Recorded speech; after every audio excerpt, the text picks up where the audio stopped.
আচ্ছা বলুন তো, ব্রাহ্মণ কি? যে ব্রহ্মজ্ঞানের অধিকারী, তাই তো? কিন্তু ব্রহ্মজ্ঞান তো ভেদ বুদ্ধি শেখায় না। বারবণিতা জবালার ছেলে সত্যকাম একদিন মহাঋষি হয়েছিলেন, লিখেছিলেন উপনিষদ। এই বড় বড় জ্ঞানের কথা না সবাই আওড়াতে পারে। পারবে পারবে তুমি সমাজকে সামলাতে? হ্যাঁ, আজ যদি বেশ্যার পোড়াবাদ দেয়, সমাজ যদি আমার ধোপা নাপিত বন্ধ করে দেয়, আমাকে যদি এক ঘরে করে দেয়, তার দায় কে নেবে? তুমি। ঠাকুরমশাই, সমাজ কি আমাকে আপনাকে বাদ দিয়ে? এই সমাজে আমাদের ইচ্ছার কোনো মূল্য নেই? মানিকলাল বাবুর ইচ্ছার কোনো মূল্য নেই? যে চলে গেছে সে চম্পাবতীর ইচ্ছার কোনো মূল্য নেই? তাহলে কার ইচ্ছার মূল্য আছে ঠাকুরমশাই? আমি জানতে চাই সেটা। সে কে? কার কথায় আমরা এতগুলো মানুষ উঠবো বসবো? আর কেনই বা বসবো? জানেন, বিজ্ঞান বলে মানুষ হওয়ার আগে আমরা ছিলাম পশু। তখন আমরা 4 পায়ে হাঁটতাম, চোখে শুধু মাটি দেখতে পেতাম। তারপর আস্তে আস্তে আমরা দাঁড়াতে শিখলাম, 2 পায়ে হাঁটতে শিখলাম, চোখের সামনে দেখতে পেলাম অনন্ত আকাশ। এই দিগন্ত জোড়া আকাশ যদি আমাদের উদার করে গড়ে তুলতে না পারে, তাহলে পশু থেকে মানুষ হয়ে লাভ কি বলতে পারেন ঠাকুরমশাই? তাই আমি বলছি, আপনি শুনুন, মানুষ হয়ে মানুষের মতো কাজ করুন।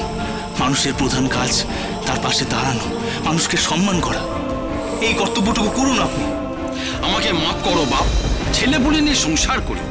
শ্মশানে দুটো টাকার লোভে ওই বেশ্যা পুড়িয়েছি জানলে আমাকে না খেতে পেয়ে বেঘরে মরতে হবে।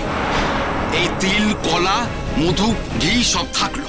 তুমি তো ব্রাহ্মণ, পারলে তুমি এই কাজ করো, আমাকে এখান থেকে যেতে দাও।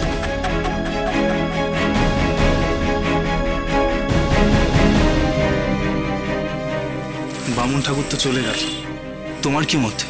তুমি কি ডোম হয়ে ডোমের কাজ করবে, নাকি সেই কাজটাও আমাদের কাউকে করে দিতে হবে? বাবা ঠাকুর, আমি এতক্ষণ দাঁড়িয়ে তোমার কথা শুনছিলাম। শুনেছি শ্মশানে মহাদেব শিব ঘুরে বেড়ায়। আমার মনে হচ্ছিল তিনি তোমার রূপ নিয়ে এখানে দাঁড়িয়ে আছে। আমি ডোম, আমার কোনো জাত নেই গো। আমার আবার জাত যাবার কিসের ভয়? তুমি নিশ্চিত থাকো, আমার যা যা কাজ আছে আমি সব করে দেবো। জয় হোক তোমার, তোমার জয় হোক। সাধে কি স্বামীজি বলেছেন, নতুন ভারত তৈরি হবে চাষি মুচি ডোম ম্যাথরের হাত ধরে। নিন মানিকলাল বাবু, আমি মন্ত্র বলছি, আপনি স্বর্গাদপি গড়িয়সী জননীর অন্ত্যেষ্টিক্রিয়া সম্পন্ন করুন।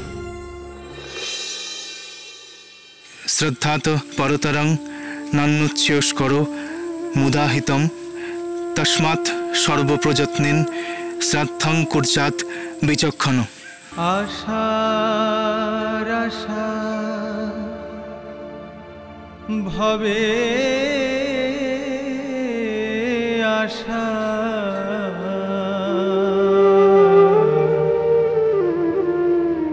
আশা মাত্র হলো যেমন চিত্রের পদ্মেতে পড়ে